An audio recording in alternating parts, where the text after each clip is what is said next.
Here's everything you might have missed in the Hawkeye trailer.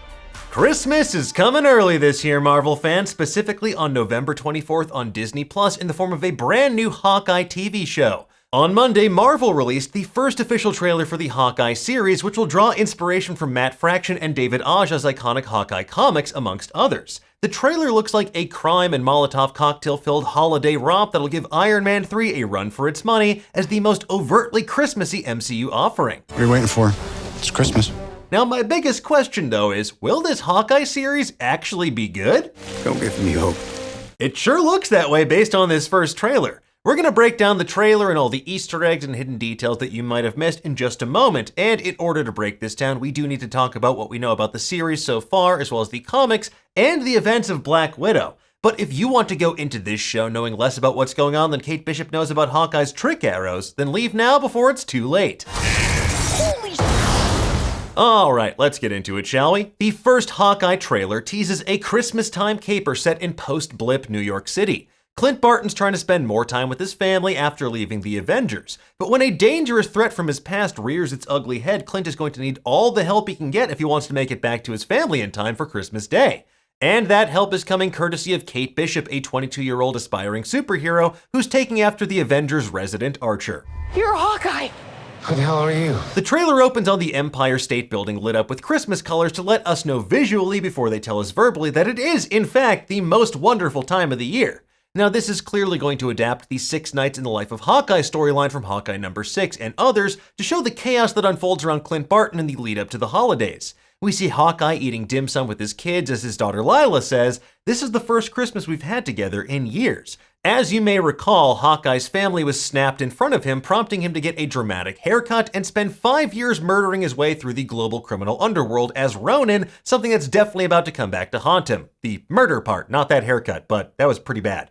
Missing from this scene and this trailer is Linda Cardellini as Linda Barton, Hawkeye's secret wife who we first met in Avengers Age of Ultron. Thankfully, it seems that Clint and Linda's marriage survived the strain of getting blipped. Well, that is assuming he actually does make it back home in a day or two like he tells his wife later in the trailer while showing off his full sleeve of Yakuza tats. Clint is trying to make up for literal lost time with his kids, so he takes them to see Rogers the Musical, a Captain America-themed Broadway show that apparently includes a big musical number about the Battle of New York as seen later in the trailer. In that shot, we see actors playing Beth the Waitress, Chitauri Warriors, Hawkeye, Black Widow, Tony Stark, Thor, Loki, Captain America, and the Hulk, amongst others, all dancing around this giant Pershing Square-themed set. Now, apart from being a fascinating way to process collective trauma, this also pays homage to Steve Rogers' MCU origins when he made the rounds in musical reviews as the Star-Spangled Man with a Plan on the USO tour. But more importantly, it's a reference to the failed real-life Captain America musical from the 1980s, the plot of which reportedly followed Steve Rogers having a midlife crisis, then rescuing his girlfriend, a candidate for president, who's captured by terrorists and held hostage at the Lincoln Memorial. More like Steverman turn off the dork if you ask me, because that play sounds terrible. In the next shot, we see Clint watching a news report of someone who we know to be Kate Bishop running around New York City in a getup very similar to Hawkeye's old Ronin costume. We then get a flashback to Hawkeye's time in Tokyo during Avengers Endgame when he cut a swath through the Yakuza before Natasha Romanoff brought him in from the cold. He remarks that the past has caught up with him, which could reference a number of different things. The first of which is Yelena Belova, Black Widow's sister in the newest recruit to Countess Valentina Allegra de Fontaine's Thunderbolts and Dark Avengers team. Played by Florence Pugh and reportedly appearing in Hawkeye, we last saw her in the post-credits of Black Widow accepting a mission to hunt down her sister's supposed killer, Clint Barton. However, given the trailer's emphasis on Clint's time as Ronin, it seems far likelier this story is going to adapt the two-part The Tape storyline from 2013's Hawkeye number 4 and 5. In that storyline, a videotape depicting Hawkeye murdering a dictator winds up leaked to the black market in Madripoor. In the comics, though, the actual tape was doctored to weed out a spy inside of S.H.I.E.L.D.'s ranks, but maybe MCU Hawkeye actually did some assassinating of his own. Regardless, Hawkeye and Kate Bishop travel to Madripoor to retrieve it in the comics. What follows is everyone from Kingpin to the Mandarin to Madame Mask trying to get the tape for themselves, and the latter of those three is particularly of interest because Vera Farmiga, who's playing Eleanor Bishop, Kate's mom, is rumored to be playing Madame Mask as well. Now, spoiler alert for the comics and potentially the show, we learn in the comics that Eleanor faked her death and was later revealed to be directing Madame Mask, a mask-wearing assassin who went on to become a constant thorn in Kate's side. Now, as many have speculated previously, Vera Farmiga could be playing a blend of these two characters, but as with everything, only time will tell. Then again, Hawkeye also robbed a lot of criminals in New York's underworld in the comics as well, so it could be as simple as that. But back to the matter at hand, Hawkeye tells his daughter not to worry about his past catching up with him, and promises he'll definitely be home for Christmas as he packs them off into a car. Now in Hawkeye's ear, you can spot an earpiece, which at first blush looks like one he might use in Black Ops missions or like the kind they wouldn't give Red Guardian and Black Widow. But it could also be a hearing aid, because in the comics, Hawkeye has struggled with hearing loss and deafness over the years after sustaining injuries at the hands of the villain Crossfire.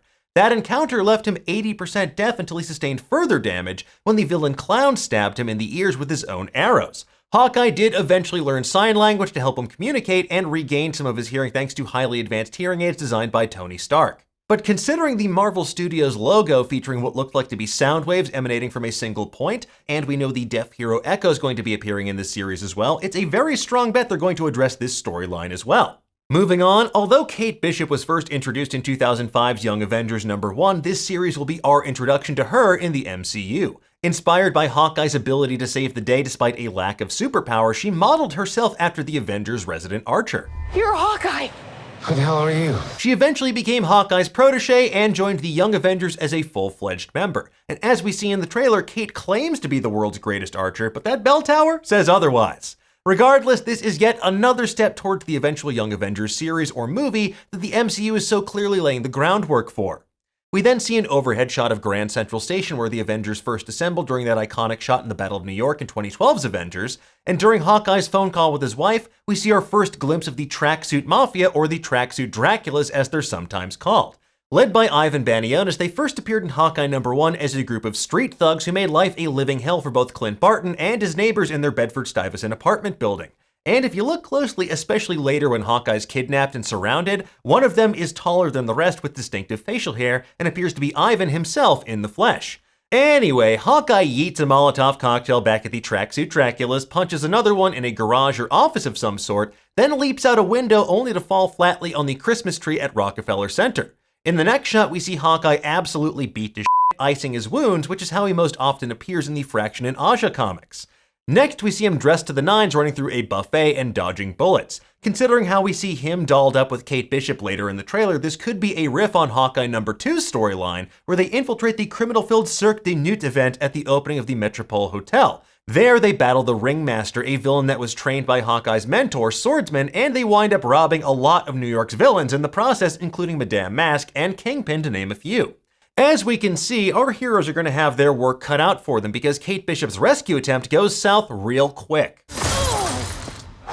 We see the Tracksuit Mafia advancing with guns drawn on Rockefeller Center, an unsettling shot of Vera Farmiga's Eleanor Bishop drinking wine, and most importantly, a very brief shot of Lucky the Pizza Dog.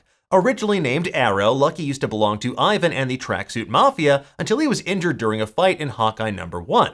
He was rescued by Clint Barton and nursed back to health, and fans nicknamed Lucky Pizza Dog because in their very first encounter, Hawkeye gives that pooch a New York slice. Hey, I'm pizzin' here.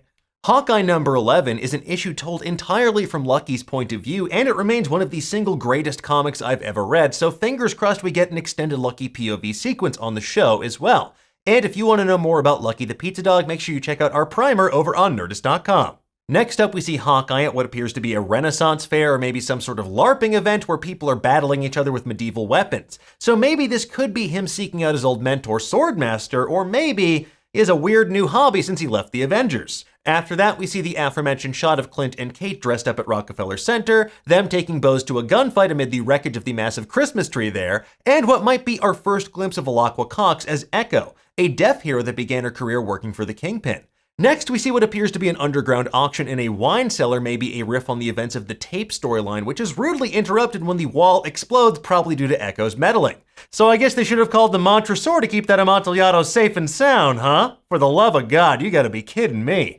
Moving right along, we come to a car chase straight out of Hawkeye #3's Cherry storyline. We see the iconic red 1970s Dodge Challenger that Clint later steals from the Tracksuit Mafia. In that issue, we see a number of Hawkeye's specialty arrows on display. Kate eventually fires off an explosive arrow at a truck labeled Trust-A-Bro Moving Company. This is a reference to the tracksuit Dracula's constant habit of incorporating bro into every single sentence they say in the comics. The trailer ends with a nice visual homage to Hawkeye's iconic shooting leap off a building in 2012's Avengers, which is mirrored in the very first issue of the Hawkeye comics as well.